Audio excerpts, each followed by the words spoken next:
ओम नमो भगवते वासुदेवाय। आप सभी का हमारे YouTube चैनल पर हार्दिक स्वागत है। आज सुने भाद्रपद मास के शुक्ल पक्ष में पड़ने वाली परिवर्तनी एकादशी व्रत की पौराणिक कथा। साल 2023 में परिवर्तनी एकादशी व्रत 25 सितंबर 26 सितंबर 2 दिनों व्रत रखा जाएगा। 25 सितंबर को गृहस्थ लोग व्रत रखेंगे और 26 सितंबर को वैष्णव साधु संत लोगों का व्रत होगा।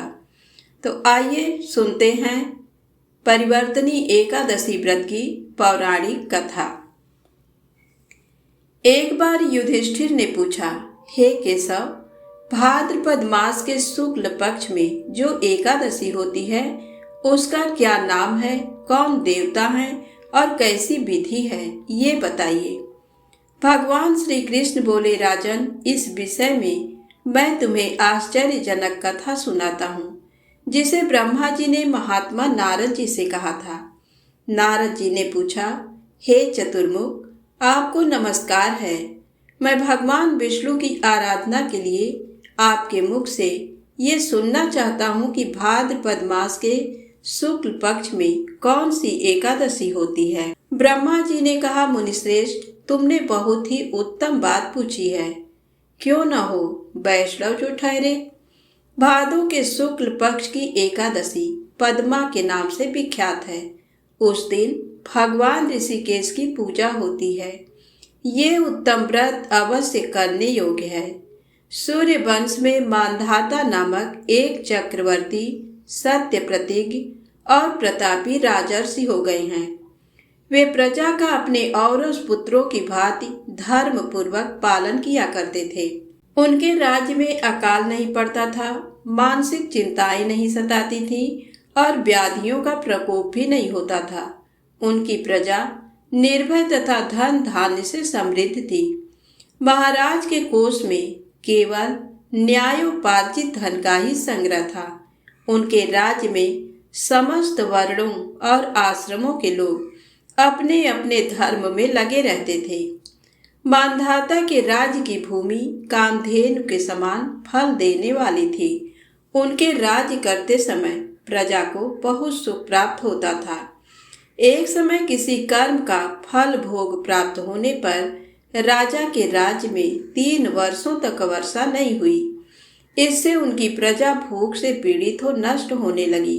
तब संपूर्ण प्रजा ने महाराज के पास आकर इस प्रकार कहा।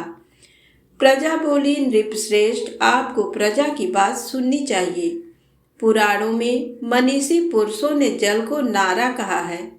वह नारा ही भगवान का अयन निवास स्थान है, इसलिए वे नारायण कहलाते हैं।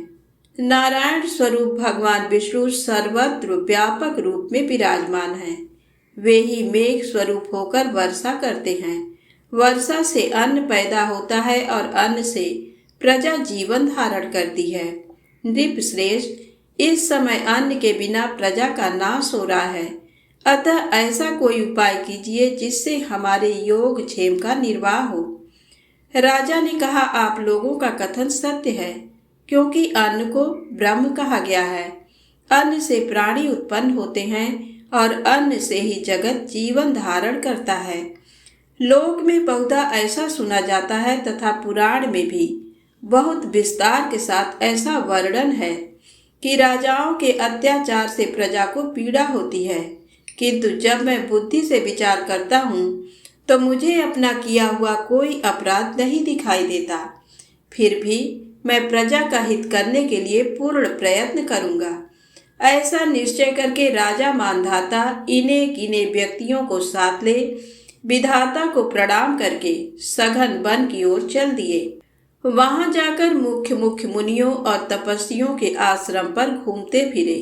एक दिन उन्हें ब्रह्मपुत्र अंगिरा ऋषि का दर्शन हुआ। उन पर दृष्टि पड़ते ही राजा हर्ष में भरकर अपने वाहन से उतर पड़े और इंद्रियों को बस में रखते हुए दोनों हाथ जोड़कर उन्होंने मुनि के चरणों में प्रणाम किया। मुनि ने भी स्वस्ति कहकर राजा का अभिनंदन किया और उनके राज्य के 7 अंगों की कुशल पूछी। राजा ने अपनी कुशल बताकर मुनि के स्वास्थ्य का समाचार पूछा। मुनि ने राजा को आसन और अर्घ दिया। उन्हें ग्रहण करके जब वे मुनि के समीप बैठे तो उन्होंने इनके आगमन का कारण पूछा। तब राजा ने कहा, भगवान, मैं धर्मानुकूल प्रणाली से पृथ्वी का पालन कर रहा था, फिर भी मेरे राज्य में वर्षा का अभाव हो गया। इसका क्या कारण है, इस बात को मैं नहीं जानता। आप दोष को शांत करने वाले किसी धर्म का उपदेश कीजिए। ऋषि बोले, राजन, यदि ऐसी बात है तो एकादशी का व्रत करो। भाद्रपद मास के शुक्ल पक्ष में जो पद्मा नाम से विख्यात एकादशी होती है, उसके व्रत के प्रभाव से निश्चय ही उत्तम वृष्टि होगी। नरेश, तुम अपनी प्रजा और परिजनों के साथ इसका व्रत करो। ऋषि का ये वचन सुनकर राजा अपने घर लौट आए। उन्होंने चारों वर्णों को समस्त प्रजाओं के साथ भादों के शुक्ल पक्ष की पद्मा एकादशी का व्रत किया। इस प्रकार व्रत करने पर मेघ पानी बरसाने लगे, पृथ्वी जल से आप्लावित हो गई और हरी भरी खेती से सुशोभित होने लगी। उस व्रत के प्रभाव से सब लोग सुखी हो गए। भगवान श्री कृष्ण कहते हैं, राजन, इस कारण इस उत्तम व्रत का अनुष्ठान अवश्य करना चाहिए। पद्मा एकादशी के दिन जल से भरे हुए घड़े को वस्त्र से ढककर दही और चावल के साथ ब्राह्मणों को दान देना चाहिए। साथ ही छाता और जूता भी देने चाहिए। दान करते समय इन मंत्र का उच्चारण करें। बुध श्रवण नाम धारण करने वाले भगवान गोविंद, आपको नमस्कार है, नमस्कार है। मेरी पाप राशि का नाश करके आप मुझे सब प्रकार के सुख प्रदान करें। आप पुण्यात्मा जनों को भोग और मोक्ष प्रदान करने वाले तथा सुखदायक हैं। राजन, इसके पढ़ने और सुनने से मनुष्य सब पापों से मुक्त हो जाता है। तो प्रेम से बोले, श्री हरि विष्णु भगवान की जय हो। अब आइए सुने परिवर्तनी एकादशी व्रत की दूसरी पौराणिक कथा। धार्मिक मान्यताओं के अनुसार परिवर्तनी एकादशी की कथा भगवान श्री कृष्ण ने स्वयं युधिष्ठिर को बताई थी। कथा के अनुसार त्रेता युग में दैत्यराज बलि भगवान विष्णु का बहुत बड़ा भक्त था। उसके पराक्रम से इंद्र और अन्य देवतागण भी डर गए थे। उसने इंद्रलोक पर कब्जा कर लिया था। उसके डर से सभी देवता भगवान विष्णु के पास गए। वहां जाकर उन्होंने दैत्यराज बलि के भय से मुक्ति पाने के लिए भगवान विष्णु से प्रार्थना की। देवताओं की प्रार्थना को सुनकर भगवान विष्णु ने उस वक्त वामन अवतार धारण किया। वामन रूप धारण करके भगवान विष्णु राजा बलि के पास गए और उन्होंने राजा से 3 पग भूमि दान में मांगी। भगवान विष्णु के वामन रूप को देखकर राजा बलि ने 3 पग भूमि देने का वचन दे दिया। राजा के वचन देने के बाद भगवान विष्णु ने वामन रूप में अपना विकराल रूप धारण कर लिया। उन्होंने एक पग में स्वर्ग, दूसरे पग में धरती नाप दी। तीसरा पग रखने के लिए वामन देवता को जगह नहीं थी। तब उन्होंने राजा बलि से कहा कि मैं अपना तीसरा पग कहाँ रखूं? भगवान का ये वचन सुनकर राजा बलि ने कहा, हे प्रभु, तीसरा पग आप मेरे मस्तक पर रख दें। ये कहकर उसने अपना सिर वामन देवता के सामने झुका दिया। तब वामन देवता ने अपना तीसरा पग राजा बलि के सिर पर रख दिया। उसकी इस भक्ति को देखकर भगवान विष्णु बहुत प्रसन्न हुए और उन्होंने उसे पाताल लोक भेज दिया। इस तरह से भगवान विष्णु के वामन रूप धारण करने का उद्देश्य पूरा हुआ और देवताओं को भी राजा बलि के आतंक से मुक्ति मिल गई। तभी से ये व्रत संसार में विख्यात हो गया। इस व्रत को लेकर भगवान श्री कृष्ण ने स्वयं युधिष्ठिर से कहा था कि जो भी व्यक्ति भगवान विष्णु की पूजा करता है उनको समस्त पापों से मुक्ति मिल जाती है। तो प्रेम से बोले, श्री हरि विष्णु भगवान की जय हो।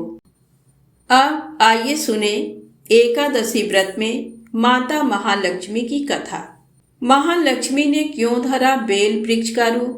भगवान शिव ने क्यों माना बिल्व वृक्ष को शिव स्वरूप। आइए इस कथा को सुनते हैं। नारद जी ने एक बार भोलेनाथ की स्तुति कर पूछा, प्रभु आपको प्रसन्न करने के लिए सबसे उत्तम और सुलभ साधन क्या है? हे त्रिलोकीनाथ, आप तो निर्विकार और निष्काम हैं। आप सहज ही प्रसन्न हो जाते हैं। फिर भी मेरी जानने की इच्छा है कि आपको क्या प्रिय है। तब शिव जी बोले, नारद जी, वैसे तो मुझे भक्त के भाव सबसे प्रिय हैं, फिर भी आपने पूछा है तो बताता हूँ। मुझे जल के साथ साथ बिल्व पत्र बहुत प्रिय हैं। जो अखंड बिल्व पत्र मुझे श्रद्धा से अर्पित करते हैं, मैं उन्हें अपने लोक में स्थान देता हूँ। नारद जी भगवान शंकर और माता पार्वती की वंदना कर अपने लोक को चले गए। उनके जाने के पश्चात पार्वती जी ने शिव जी से पूछा, हे प्रभु, मेरी ये जानने की बड़ी उत्कट इच्छा हो रही है कि आपको बेलपत्र इतने प्रिय क्यों हैं। कृपा करके मेरी जिज्ञासा शांत करें। शिव जी बोले, हे शिवे, बिल्व के पत्ते मेरी जटा के समान हैं। उसका त्रिपत्र यानी 3 पत्ते ऋग्वेद, यजुर्वेद और सामवेद हैं। शाखाएं समस्त शास्त्र का स्वरूप हैं। बिल्व वृक्ष को आप पृथ्वी का कल्प वृक्ष समझें, जो ब्रह्मा विष्णु शिव स्वरूप है। हे पार्वती, स्वयं महालक्ष्मी ने शैल पर्वत पर बिल्व वृक्ष रूप में जन्म लिया था। इस कारण भी बेल का वृक्ष मेरे लिए अति प्रिय है। महालक्ष्मी ने बिल्व का रूप धरा, ये सुनकर पार्वती जी कौतूहल में पड़ गईं। पार्वती जी कौतूहल से उपजी जिज्ञासा को रोक न पाई। उन्होंने पूछा, देवी लक्ष्मी ने आखिर बिल्व वृक्ष का रूप क्यों लिया? आप ये कथा विस्तार से कहें। भोलेनाथ ने देवी पार्वती को कथा सुनानी शुरू की। हे देवी, सतयुग में ज्योति रूप में मेरे अंश का रामेश्वर लिंग था। ब्रह्मा आदि देवों ने उसका विधिवत पूजन अर्चन किया था। इसका परिणाम ये हुआ कि मेरे अनुग्रह से वाणी देवी सबकी प्रिया हो गईं। वह भगवान विष्णु को सतत प्रिय हो गईं। मेरे प्रभाव से भगवान केशव के मन में वाग्देवी के लिए जितनी प्रीति उपजी हुई, वह स्वयं लक्ष्मी को नहीं भाई। लक्ष्मी देवी का श्रीहरि के प्रति मन में कुछ दुराव पैदा हो गया। वह चिंतित और रुष्ट होकर चुपचाप परम उत्तम श्रीशैल पर्वत पर चली गईं। वहां उन्होंने तप करने का निर्णय किया और उत्तम स्थान का चयन करने लगी। महालक्ष्मी ने उत्तम स्थान का निश्चय करके मेरे लिंग विग्रह की उग्र तपस्या प्रारंभ कर दी। उनकी तपस्या कठोरतम होती जा रही थी। हे परमेश्वरी, कुछ समय बाद महालक्ष्मी जी ने मेरे लिंग विग्रह से थोड़ा ऊर्ध्व में एक वृक्ष का रूप धारण कर लिया। अपने पत्तों और पुष्प द्वारा निरंतर मेरा पूजन करने लगी। इस तरह महालक्ष्मी ने कोटि वर्ष यानी 1 करोड़ वर्ष तक घोर आराधना की। अंततः उन्हें मेरा अनुग्रह प्राप्त हुआ।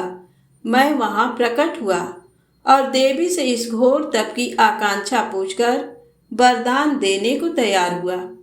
महालक्ष्मी ने मांगा कि श्री हरि के हृदय में मेरे प्रभाव से वाग्देवी के लिए जो स्नेह हुआ है वह समाप्त हो जाए। शिव जी बोले, मैंने महालक्ष्मी को समझाया कि श्री हरि के हृदय में आपके अतिरिक्त किसी और के लिए कोई प्रेम नहीं है। वाग्देवी के प्रति उनका प्रेम नहीं अपितु श्रद्धा है। ये सुनकर लक्ष्मी जी प्रसन्न हो गई और पुनः श्री विष्णु के हृदय में स्थित होकर निरंतर उनके साथ विहार करने लगी। हे पार्वती, महालक्ष्मी के हृदय का एक बड़ा विकार इस प्रकार दूर हुआ था। इस कारण हरिप्रिया उसी वृक्ष रूप में सर्वदा अतिशय भक्ति से भरकर यत्न पूर्वक मेरी पूजा करने लगी। हे पार्वती, इसी कारण बिल्व का वृक्ष, उसके पत्ते, फल फूल आदि मुझे बहुत प्रिय हैं। मैं निर्जन स्थान में बिल्व वृक्ष का आश्रय लेकर रहता हूँ। बिल्व वृक्ष को सदा सर्व तीर्थमय एवं सर्व देवमय मानना चाहिए, इसमें तनिक भी संदेह नहीं है। बिल्व पत्र, बिल्व फूल, बिल्व वृक्ष अथवा बिल्व काष्ठ के चंदन से जो मेरा पूजन करता है वह भक्त मेरा प्रिय है। बिल्व वृक्ष को शिव के समान ही समझो, वह मेरा शरीर है।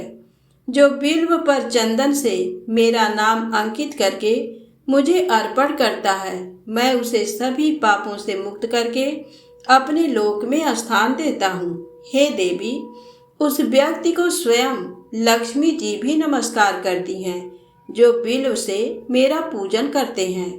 जो बिल्व मूल में प्राण छोड़ता है उसको रुद्र देह प्राप्त होता है। मेरी पूजा के लिए बेल के उत्तम पत्तों का ही प्रयोग करना चाहिए। तो प्रेम से बोले श्री हरि विष्णु भगवान महालक्ष्मी माता की जय हो। भगवान भोलेनाथ गौरी माता की जय हो। गणेश जी महाराज की जय हो। यदि आपको वीडियो अच्छी लगे तो प्लीज़ लाइक अवश्य करें, चैनल को सब्सक्राइब करें, शेयर करें। जय माता दी, जय भोलेनाथ।